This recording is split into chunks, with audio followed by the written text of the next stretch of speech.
দাদা, আমাদের সমাজে একের পর এক দেখা যাচ্ছে একাধিক নেতা এবং মন্ত্রী গ্রেপ্তার। আমাদের সমাজের জন্য এটা কতটা ব্যর্থতার প্রমাণ প্রশাসনিক দিক থেকে? না না, এই ব্যর্থতা তো ম্যানুফ্যাকচার্ড। আমরা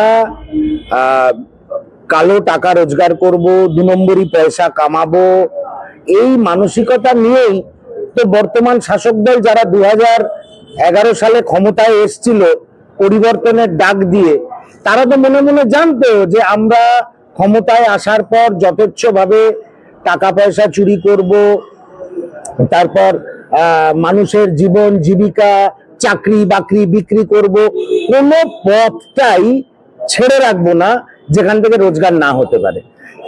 আপনি সমাজকে কেন দোষ দেবেন? এটা রাজনৈতিক দল যারা এটা করেছে, যারা দুর্নীতিকে তাদের ট্যাগলাইন করেছে, সেই সব রাজনৈতিক দলকে দোষ দিন। সাধারণ মানুষ কি চেয়েছিল তার বাড়ির ছেলে বা মেয়ের চাকরি বিক্রি হয়ে যাক? সাধারণ মানুষ কি দেখতে চেয়েছিল যে তৃণমূলের বড় বড় নেতারা মন্ত্রীরা জেল খাটবে চুরি এবং পাচারের দায়ে? সাধারণ মানুষ তো সেই সমাজ চায়নি।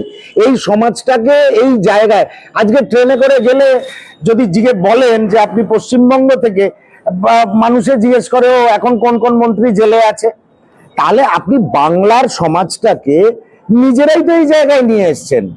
সেই জন্য ব্যর্থতাটা নয়, এটা হচ্ছে একটা সংঘবদ্ধ ইনিশিয়েটিভ যাতে টাকা রোজগার করা যায়, আর তার ফল হচ্ছে এই সমাজের প্রতি একটা বাজে ছায়া পড়া।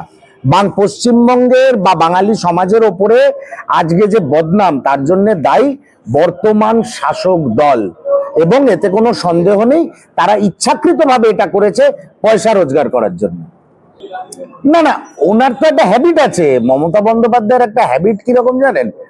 আপনাকে দিয়ে খারাপ কাজটা করাবে, তার সবকিছু ফল তারা ভোগ করবে, তারপরে যখন দেখবে যে এটাকে সামলানো যাচ্ছে না, ঘাড় থেকে ঝেড়ে ফেলে দাও। এটা মমতা বন্দ্যোপাধ্যায়ের পুরনো হ্যাবিট। আজকে পার্থ চট্টোপাধ্যায়কে নিয়ে নীরব রয়েছেন, দেখা যাবে 6 মাস পরে আবার পার্থ চট্টোপাধ্যায়কে ডেকে হয়তো টিকিট দিয়ে দিল। তা এটা মমতা বন্দ্যোপাধ্যায়ের স্বভাব, এটা নিয়ে ভেবে কোনো লাভ নেই। সেই কিষাণজি থেকে পার্থ চট্টোপাধ্যায় যখন যাকে প্রয়োজন হয়েছে উনি ব্যবহার করেছেন, আবার যখন মনে হয়েছে একে ঘাট থেকে নামিয়ে দেওয়া উচিত, ঘাট থেকে নামিয়ে দিয়েছে। এটা ওনার অন্তর্নিহিত ব্যাপার, এটা ওনার সেলফ ইনস্টিংক্ট যাকে বলে ইংরেজিতে, এটাই হচ্ছে মমতা বন্দ্যোপাধ্যায়। শোভন আবার দলে কি বলবো? হ্যাঁ, ওই যতক্ষণ শোভনকে দূরে রাখার প্রয়োজন ছিল, যতক্ষণ আপনি দেখেন শোভনের কথা তুললেন তো, শোভনের যিনি স্ত্রী, নামটা ভুলে যাচ্ছে এই মুহূর্তে, যিনি বর্তমানে যিনি বিধায়ক, ওনার যিনি স্ত্রী